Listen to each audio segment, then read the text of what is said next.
Hey, Tony.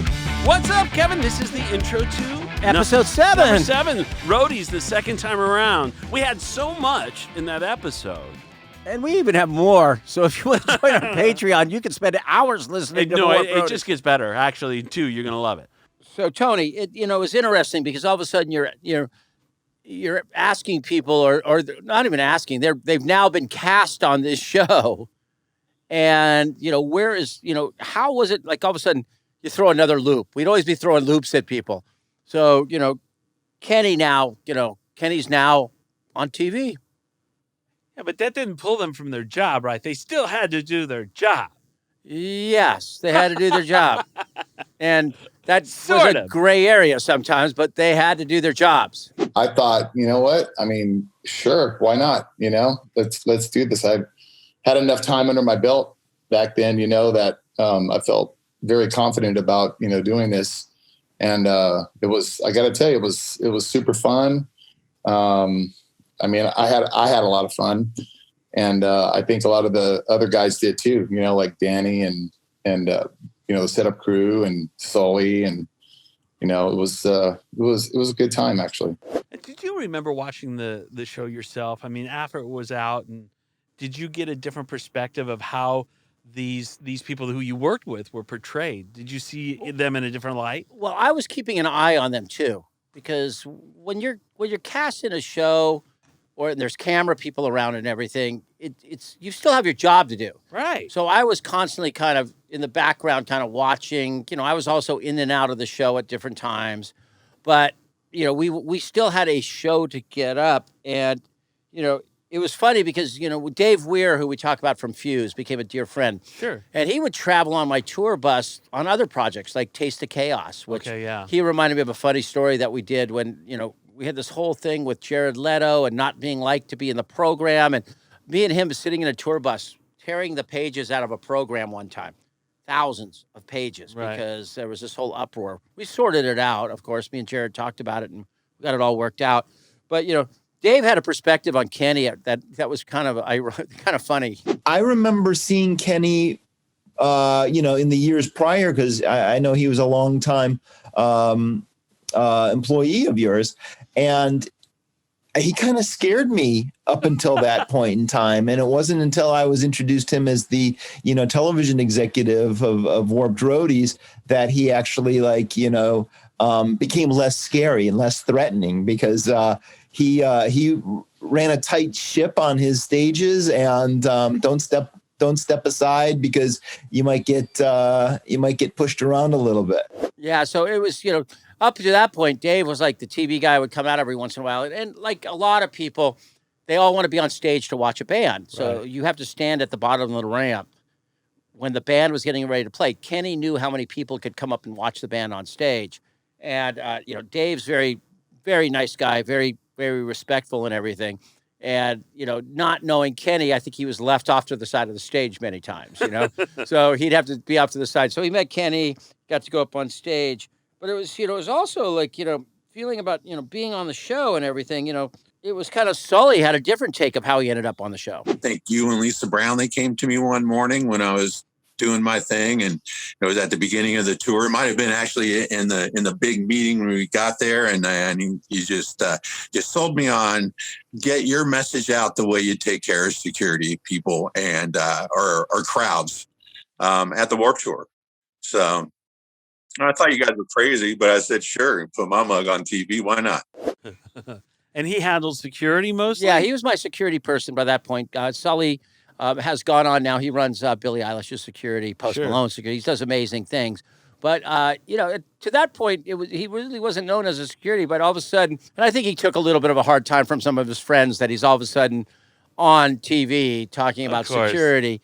But I think, people started to realize that, he had a good message on how to do crowd control. And then, then you had the reluctant person. I really didn't find out about that until we were, right before we were getting on the tour. And initially honestly, for me, I didn't really want to have any involvement in it. Like I had no desire to be on TV. I just wanted, and I knew my role on Warped Tour. I had, a lot of responsibilities and long hours and plenty of work to do. So the last thing I wanted was a camera in my face and all that stuff. But I think with my role on Warped Tour, doing the schedule in the morning, keeping an eye on weather with you, and if we did have weather and if we had to shut the show down, I was heavily involved in that. So the cameras really wanted to follow me around, and then I did immigration and customs. So they really wanted to get the inside scoop on that. So they're like, "Hey, listen, you don't have to be involved, but we would really love for you to be involved." I was like, "All right, that's fine." Well, as a producer, and I work on a lot of reality television on the post infrastructure. So I sometimes work with some of the producers that develop it. They're looking for compelling content. And compelling content certainly would be a part of the security aspect of the Warped Tour.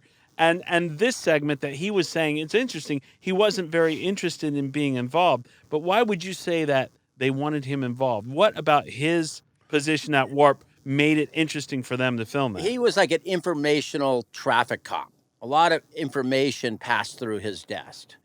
So during the day, he had a lot of responsibility. So those little clips of him, and then when maybe there was a storm or weather, he was a director of you would say I guess a communications director in many ways. So he found himself they wanted to get those little clips. So okay, those little clips of there's going to be weather in doubt. Dun, dun, dun, dun. Or here's the schedule changes. You see roadies running around. And, I can see that. His name's Damon. So everyone needs a Damon in part of their show. So you had kind of the reluctant person. And then you had the person that just found themselves in the show. Yeah, it was definitely a curveball. I think the funniest part is that, it was lightly mentioned that might be a thing. And they're like, maybe you'll be on it. Maybe you won't. We'll see. And then I showed up ready to leave for tour. And they're like, oh, yeah, you're definitely going to be on it. And you're definitely going to be part of it. And I was like, oh. She's trying to break into touring. She's got a film crew following her around. And she goes up to talk to people, and they don't want to talk to her because she's got a camera crew with her, It was a little weird. One, being the new person to tour and trying to make friends with everyone, because my job was to capture footage and interview everyone. And so to kind of have a whole film crew behind you while you're trying to meet new people, it was really intimidating to try and make connections, especially in the first few days of tour. So that was pretty much the biggest challenge of trying to film other people while someone's filming me. And it was a little weird. See, I didn't realize I'd seen a couple of episodes of Warped Roadies, but I had no idea that Sierra had been in a couple of them. Is that true? I think my family, in a lot of ways, you have to treat them with respect. And I think sometimes I treated them with assumption that, oh, they'll just be fine with this. Oh, I think it was weird because I was 16 and I wasn't quite sure exactly who I was at the time. We all go through our awkward stages and I was right in the middle of mine. It was interesting that summer. I was super excited to go out on tour, but I was also bummed I was missing my friend's debutante ball. So that was just kind of a split life decision. But going out on the road was something that seemed like a lot more fun and something that I had wanted to do for a while. And that's what you have to learn too, because I'm game for everything, but you got to figure that sometimes you've dragged your family things all the time. Listen, I'm telling you, if I was 16 and I missed my friend's debutante ball, I would have been pissed off. Yeah, but how many people get to say they got to see the country and that's travel true, around? and the bands that she was she's on. DJing and she was working. She totally has no regrets doing what she did. She loved it. We did 2 full seasons. Mm-hmm. They were out on the road, and I kind of asked them, was it real? Because we know that reality television is a very loose term. Yes. If anyone watches The Bachelor, we know that's a loose term. Right. And something like that. But so I asked them, and Danny had a moment on the show that he thought was pretty funny. All I remember with Phoenix was we were trying to fit, our entire activation of the festival into a venue that was maybe a third of the size of any venue we've ever done. And there was one lane into the venue basically for all the trucks in the main stage area. And there was one lane out. So it was roll a truck in, unload it, back it up, roll another one in, unload it. It just felt like the loading that would never end. I remember it was so hot that the tent poles, you physically could not touch them. It was that hot. But I remember the producers kept saying, you know, can you act out that your hands are burning on the poles? And I can't believe I did it. I don't need to act this out. They were burning on the poles. I think the biggest thing with Warped Roadies was year one. I would like to think that year one was, let's just say legit, I guess. I wouldn't say much of it was scripted. I would think most of it was pretty accurate. And I think that's because you said, you know, like, guys, we're not going to do the bullshit. But then I think they realized that, you know, as great as that is, they needed drama. But I guess we were, the second ranked show on the network. So they decided, you know, we need to soup this up.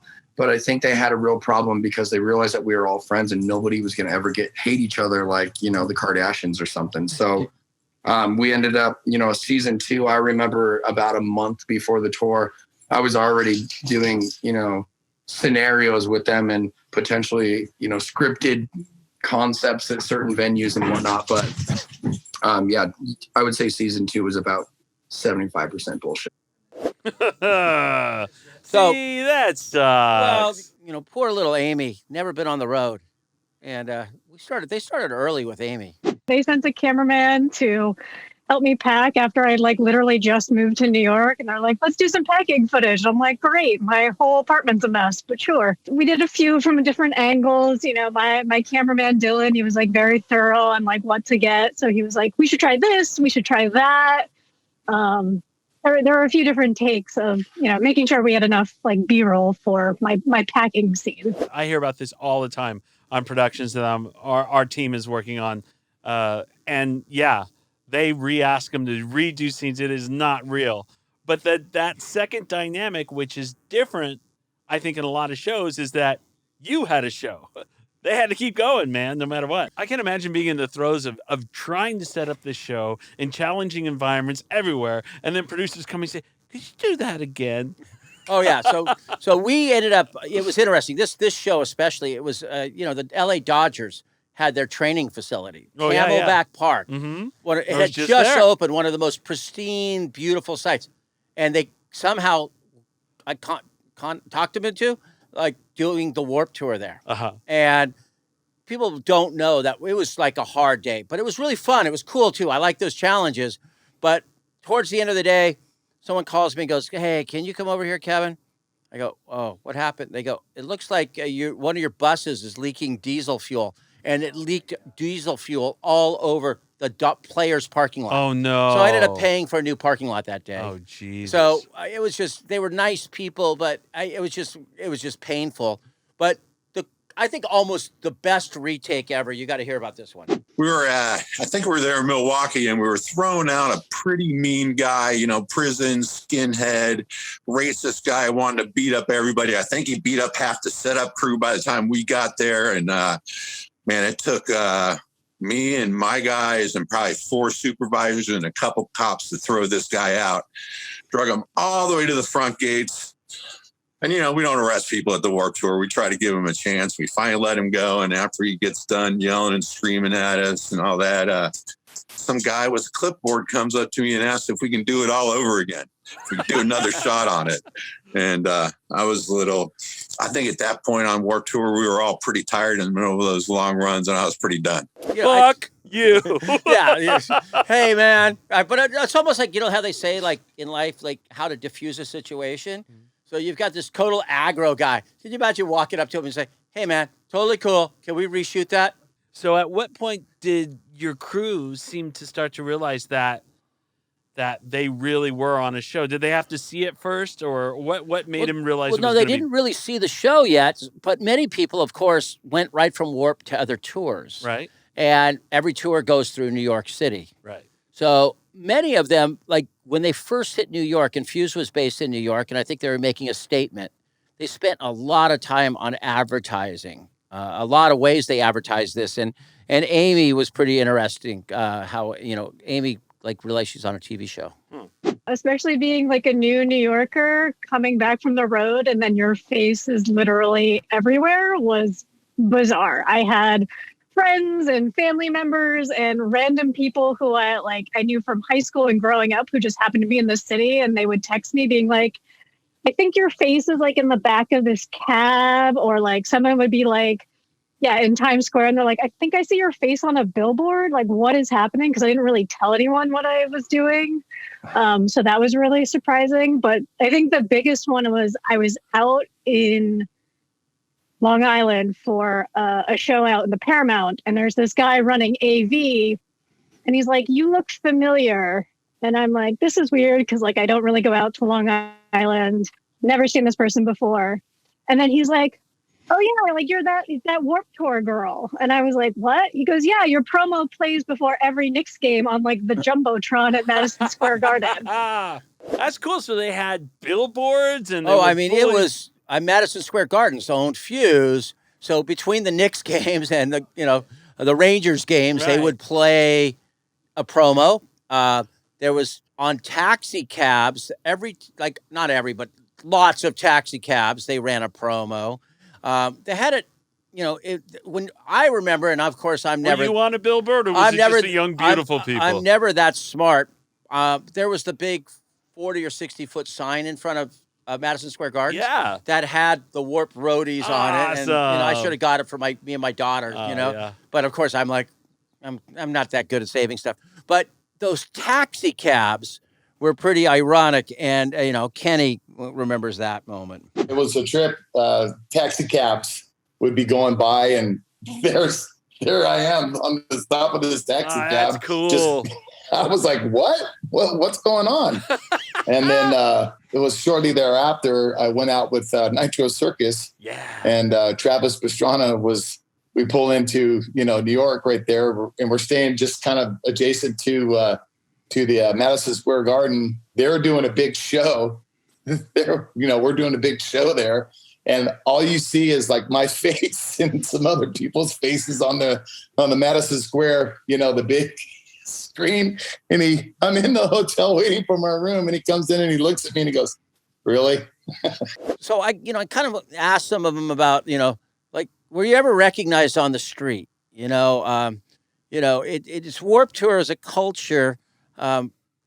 I'd get recognized, like, by someone at a grocery store sometime or something from working on this tour. It's like certain small segment of people really paid attention to what we did. Right. But I asked them, like, did you ever get recognized on the street? And Kenny had a pretty ironic thing, especially with his background. There was a lot of that going on. But the one that really got me was I was in New York City, and I'm walking along, and there's two beat cops, like, standing there. And one just, like, locked onto me, that like, that 50-yard stare. Yeah, like you're going to be arrested. And as I'm coming, walking up and stuff, and he's all, hey, where do I know you from? And I go, we do this little show called Warped Roadies, he goes, that's it. He's all, that's it. Then he's all, hey, man. And he shakes my hand. He's all, it's so glad to meet you. And with your past history, you were a little worried. Like, like where'd the guy know?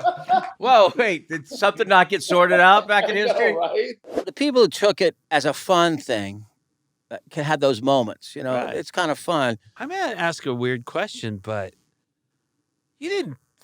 Fuse didn't pay these people. No, it was. So how did that contractually work about? I don't know. Did they pay you? Did anybody make any margin really on made this any money thing? on it. It was fun. Somebody made money. I think I did get in season 2, get and like an executive, very small, like a couple grand. Right. But that's it was like a trip to Hawaii or something, like a one way trip to Hawaii flights or something, which was cool. I always talk about, like, you help your friends, and you do fun things. And this was fun to me. Like, just doing things like this was more fun. And it led to marketing because the tour was, how do you put a value on the marketing of your name, of your little tour you started many years before? I imagine it made people want to go see the Warped Tour. So, but Danny, he maybe kind of rolled with it a little bit. To my surprise and Terry's surprise and Kenny's, I think the funny thing is Terry and I, ever since we were young kids, we've always told ourselves we're going to be on TV or we're going to do something big. And it was always kind of a joke in the beginning. And then I wish I could remember. Oh, there's a Portugal the Man song that says, when I grow up, I want to be a movie star on TV. So Terry and I started seeing that jokingly. And then it's funny because when we got on the show, I honestly didn't think anyone would watch it. And then sorry, my dog's barking. After year one, it became this kind of thing where every venue we would go to, I remember Uniondale, New York? Yeah. Very specifically, I remember that was the venue where I was like, wow, this might be a big deal. And I remember we're walking back to the bus, and we always like watching you do the doors, and there's always that energy when all the kids have run in and screaming, and you're like, slow down, whatever. And I remember we're walking back, and then we were gonna go grab one of the lemonades that they have there in the parking lot before we go back to the bus, and all of a sudden, some girl runs up and she's like, oh my God, Danny and Terry. And I look at Terry and he looks at me and he's like, holy shit, people recognize us? And we didn't know what to do, and we'd always seen what happens when the rock stars get approached. And I was like, don't act surprised, Terry. Just act like this is normal. And, next thing you know, we're taking pictures, we're signing autographs, we're calling people on FaceTime and talking to their parents. And it was wild. And I do, after the tour, I remember we had to fly out to New York to do some season 2 follow-up interviews. And right when we landed at the airport, I wish I could have been there with Kenny when we landed, but a cab pulls up, and on top of the cab, it just says Warped Roadies, and it has Kenny it's actually that one back there, that photo of Kenny. Yeah. Just folding his arms with his, his King Trident smile. And I was just like, wow, this is crazy. And Madison Square Garden had the 60-foot tall banners of us. And, we went there and we were just taking photos of ourselves near the posters. And I had people walking up and they're like, oh, it's you guys. We watched the show, and it was incredible. So I would say in New York City and Canada, because it was it Slice TV? Well, it was that's like the MTV of Canada. Oh, yeah. Oh, yeah. I forget which one it was, but it was big up in Canada. Yeah, and you guys toured Canada. Oh, we'd always go to Canada. Canada was a big market for us. But this is a good point to touch before we touch on this whole thing about you're in film and TV. And when someone uses someone's facility, they're usually paid for that, right? Yeah. A location fee. Yeah. We never paid one location fee. Well, maybe we'll be cutting that out of the show. No. It's a long time ago, so can't come back and get people. But no, it was so fun, and we shot things so randomly, and there's so much chaos. Just the whole idea: shooting a reality show, shooting a film, shooting a horse. That shit is fun, and these kids are in their 20s. Oh yeah, how exciting! But it was fun how the venues, especially in season 2. Yeah, like how many of the crew people the local crew people, not our touring crew people. Right. When we show up at a venue, we're like, "Are you guys shooting Warped Roadies today?" Yeah, They're like, they were totally into it, and it felt it was real. It was a good representation of what we were doing every day. The first year. Second year. Until the producer said, hey, we got to mix this up a bit. But what I was going to say is, you never know in life when something is going to come back to your benefit. Do you remember when I actually couldn't get into Canada one year? Well, I was able to, luckily, but I had gotten a DUI the year before, and I wasn't supposed to be in Canada. And I remember I said, screw it, I'm going to go for it. And this was during season 2. And I remember we get to the border, and I'm like, they're not going to let me in. There's no way. And so they come up on the bus, and they're like, they call my first name Thierry Bateman, whatever, and they pronounce it the way it's supposed to be up there. And so I get off the bus, and I walk inside, and the officer there he goes, are you one of the roadies? And I go, well, yeah, we're all the roadies. And he goes, no, are you one of the Warped Roadies? And I go, yeah. And he goes, my daughter loves you guys. And I was like, oh, great. And so he calls his daughter at 2, it was like 2 a.m, and I'm talking on the phone with his daughter, and he ends up waiving my entrance fee and lets me ride in, like, no problem. And I'm like, wow, the perks of being on a TV show. Yeah, normally when you get to the border, if a lot of people get turned away. DUIs are like the worst. Canada, manslaughter, cool.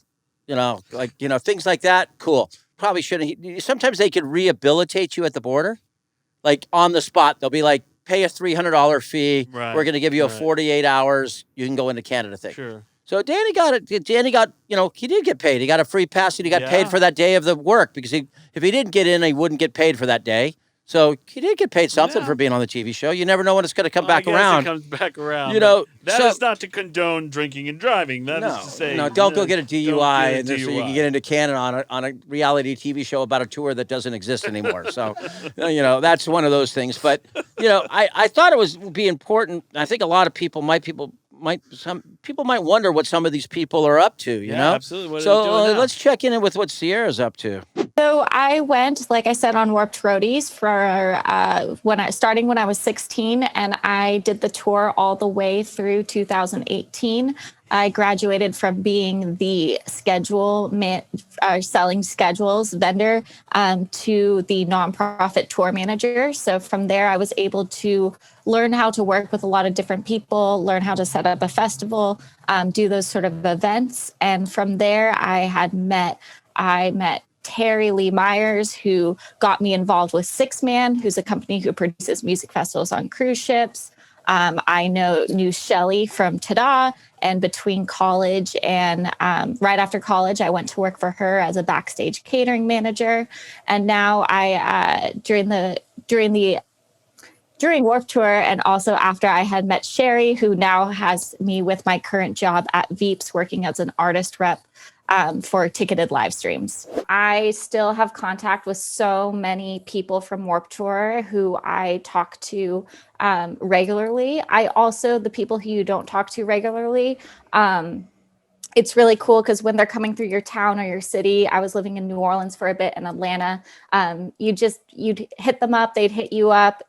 Maybe someone would come stay at your house with a band of Australians, and you're just like, okay, cool, this is fun. Or, I'd go out and sell merchandise for a day, or yeah, it's just great to have all those friendships. My friends Mikey and Shay, I met my second year of Warped Tour, and I'm going to be in Shay's wedding when it happens in the future. So she texted me about that the other day. So you really have those lifelong friends. Right. Even now, I'm wearing a T-shirt from Frank, who started for the Nomads over the last year to help Warped Tour crew and all the crew. So I was able to find a Tumblr blog I'd written when I was 16. Oh. And it was all about my time on Warped Tour. I'm not going to give you too much information because I might be trying to turn that into a bigger project later. And it also has a very similar title to this podcast. So just want to say I have the title first. Oh, you could sue your father for that. Yeah, you go, yeah. And it was funny. There was someone who actually on Tumblr made a comment about seeing me on the tour and maybe not being, or seeing me on Warped Roadies and maybe not being as outspoken. And maybe you answered a question for me about going to college after the fact. And they were like, I think she's just a fangirl. I think she doesn't understand the music industry and all this stuff. And I actually responded back to her back in 2012, 2013, being like, actually, I was really insecure on the TV show and the cameras made me nervous, but I do want to be in the music industry. So maybe I'll go into that old Tumblr and just respond again and be like, hey, here's what I've been doing since then. Yeah, so eat that. Yeah. Whoever commented Eat that, on little Tumblr girl.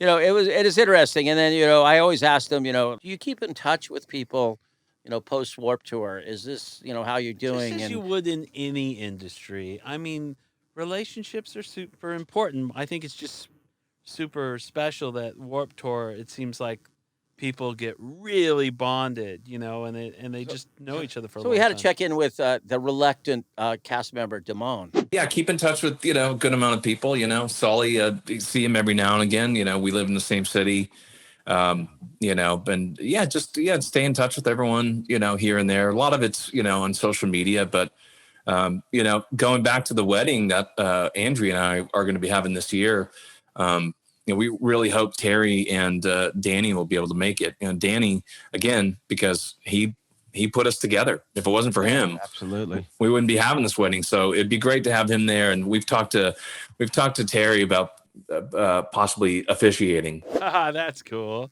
Yeah, that's Terry. He's multi-purpose and multi-talented. We also asked him, something about, that name. What does he go by these days? Are you kidding? I've had people actually apologize to me out on Warped Tour, where towards the end of the summer, they come up to me and they're like, oh my God, I'm so sorry. I've been calling you Damon this whole time. And I just found out your real name is Damon. I'm like, it's It's either. Out here, honestly, on Warped Tour, it's Damon. Everyone knew me as Damon. That's Yeah. cruel, Kevin. I know, Cruel. but yeah, I like that name. Kenny had that persona. Like, you could have seen him on, he could have become an extra at anywhere where they needed a biker or ex-convict or, gladiator. He could have worked on a lot of different films and you could have seen him there. But what's Kenny been up to? I've been working at Trader Joe's. Been working at Trader Joe's in San Antonio. And I got to tell you, it's really awesome. I enjoy it. I've been there, 8 months now. It was so weird because I was so used to always doing this, doing road work and tours and everything. And then to actually have a job where I get up every day, drive to it, then come back home, it's a trip, but it's also refreshing at the same time. I stay in touch with Johnny Emmerich. I stay in touch with, I've stayed in touch with, talking with Damon, Atkinson, Sully, Danny Bateman, of course, Mike Holshoe, Terry, a couple other people here and there, but how that tour was though, Kevin, literally, you could, you do 3 months or 2 months out, and then not even say nothing to that person for that whole time before it came back around again. And you picked up right where you left off. I've heard that. A lot of people say that about your tour. Yeah. And then, talk about someone who's, just keeps moving forward. Steve. With the way Waterloo has gone over, I just had to change. Now, I started in this company and road security guys were, big, tough guys, and we didn't think a lot. And we were there for one really purpose was to barricade and back, right? We didn't really deal with the crowd too much. That's your job, take care of it. And then as I started working with all these crazy acts and then through the Warped Tour, it was like, wait, we got to take care of these crowds. And the way to do that is to take care of these security guys, let them know what's going on. And the Warped Tour helped me really develop this system. It was my training grounds forever too. If you wanted to come with me on a fancy tour, you had to come spend a summer with me and sweat it out. But so we took all that and we started Waterloo Solutions. We have a lot of high-end clients. We started doing more than just production. We're taking care of artists at their homes, their different properties, camera systems, threat management, which really was a little tiny thing we would take care of for certain clients, but this turned into a huge division, mainly because of the pandemic. And, there's a whole lot of people who were under a lot of supervision. Then all of a sudden this thing hit and nobody was under supervision. So, and then taking the technology side, like I said, computer stuff, cameras, geo mapping is a new thing I'm learning about now. It's pretty wild. I'm very fortunate. I have my company's probably grown by about 30%. We've taken on a bunch of new clients because of the threat management stuff. And when they start rolling again, we'll be there on the taking care of crowds too, which will always be, our specialty, is taking care of younger crowds, which is what we've built, because of you.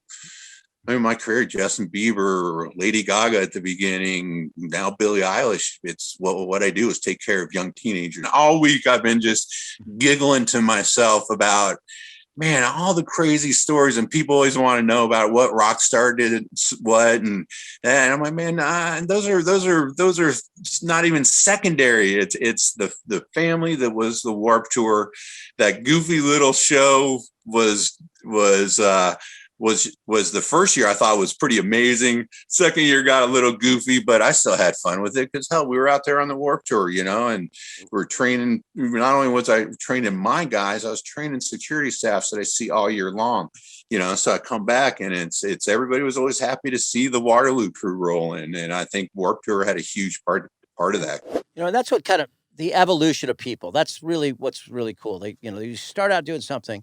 But if you want to succeed in any business, you need to evolve and understand and not resist. And I think, it was funny. Me and Sully butted heads a lot at the beginning. Really? Oh, yeah. We'd have, he had thought there was one way to do it. I said there's other ways to potentially do this. And we met in the middle and figured out ways. And I think he he always looks back and goes, wow, learning how to deal with people as individuals instead of mass was really good for him. But you say he's doing some pretty cool clients now, Oh yeah, right? he's doing great clients. He's we have Post Malone and Oh, wow. all kinds of people that That's he does. cool. And then it wouldn't be anything if we didn't check in with Terry to see what he's up to. So like it was like our knit crew of me, Danny, Mike, Josh, and basically we all worked the same festivals throughout the year. And like each one of us had a different turn of like being boss. Like I would get a job and then I would hire everybody, or Mike would get a job, and then he would hire everybody. And our year basically went like this. Like all of April we were at Coachella, and then the whole summer we were on the Warped Tour. And then in the fall, in the late fall and early spring, we started working for a company called Six Man, and we do music festivals on cruise ships. And so we did a Warped Tour cruise there too. But like the whole crew, like there's a massive Warped Tour crew that works on these ships together. I met my wife Darby on the ship. So like on tour, like I had just come from like another marketing tour, I think, and came to the ship, and yeah, we met on the ship, like is where we fell in love, just running around that place. It's a lot of folks that I hear, Kevin, from the Warped Tour over the 25 years. You're responsible for a lot of babies. A lot of babies. No. It's like it's great. It's nice to hear, and Terry is one of those people. We asked everyone during this thing. I said, I just would mention a name, and I would say, yeah, Danny Bateman. Someone would give me a word, lover boy, right, danger. Amy had things like that. But universally, when I said Terry, it was just laughter. It was laughter. Everyone just laughed a lot. So I moved into stand-up comedy, improvising sketch comedy. I really love being on stage and performing and stuff. So like I've been able to do that on the ship. We used to do it a little bit on Warped Tour, like warming up the crowds outside the gates and stuff. And, just being loud and fun and bringing that Warped Tour energy with me everywhere, Terry's one of those people that, and Darby, his wife, two people that just like, you just look forward to seeing, and all these people. Oh, that's great. I keep in touch with, I wish I kept in touch with probably more people from tour, but I was always moving to the next thing and whatever I'm doing in life, as a professor. But I go back and, whenever anyone's in town, they're always welcome over here for a little barbecue. Sure. Looking forward to getting back to that. But let's check in with Amy. I was able to kind of really solidify that I really liked having a career in music. So I ended up working at a record label. I ended up going to work for Fuel by Ramen Records after tour. I was there for a few years, and then I kind of moved on to a creative digital ad agency, kind of doing social media, again, for music and entertainment. And right now, I am actually at a live stream and virtual experience company called Looped. So what do you think, Kevin? Should we bring Warped Roadies back? Well, that would mean you'd have to bring back the Warped Tour, and that's not really on the books right now. So, I'd always say that, if you get an opportunity to try new things, just do it. It was no harm, no foul. It didn't hurt anyone. It was fun. We made it, it was, and it kind of kept the brand going year round, because it wasn't like Warped Roadies ran that summer. It didn't come out until almost like the new year. Like I think it came out in November or something. Right. So there was a few months there of the buildup and marketing. And then when it came on, it was right when we were doing like live tweet to television. Right. So like the first episode, I'm trying to learn how to tweet and report on the episode. I'm like ordering a pizza, in the middle of the show because I'm not doing the right thing. I want to see that horror movie, the fourth one. That's where I watched the first Punk Rock Holocaust. I'm telling you, there's a reason I didn't go into acting. No, we got to get a clip for the show. Can we get a clip from Punk Rock Holocaust of Kevin's acting chops? Tony, I hope you enjoyed. It ended up 2 episodes doing the Warped Roadies. There's a lot to talk about. There's a lot of roadies. They've done a lot for you over the years, but the show was really cool. It was fun. We look back at it now, and it was fun. But it had its time, and hopefully someone else does something cool like that again on some tour. Or something about the barbecue on television. That Tony, really we've got to get that. We've got to get that pilot shot. So. Thank you so much, and I truly enjoyed all these interviews. Just lately it's just been awesome to sit there and talk to people. Like some of these people I haven't talked. We catch up here and there, but having like an hour to talk to them and see where they're at. Follow us on Patreon to hear these full interviews with all these crazy stars from Warped Roadies. $5 gets you all of our interviews to date. And there's lots of them now. We've got long interviews. As always, we have to make sure you to follow us on Instagram, Twitter, and Facebook. Please review us on Apple Podcasts and subscribe to us on YouTube and Spotify. I want to thank my co-host, Tony Amaratia, my producers, Xavier, Mustard Shorts, Bradley, Vivian Wang, social media by Beata Shumtov. As always, I want to thank Sierra Lyman, Sabrina Lyman, and Fran Lyman. You want to thank anyone, Tony? No, I want you to tell them to take it away, baby. Oh, take it away, Diego.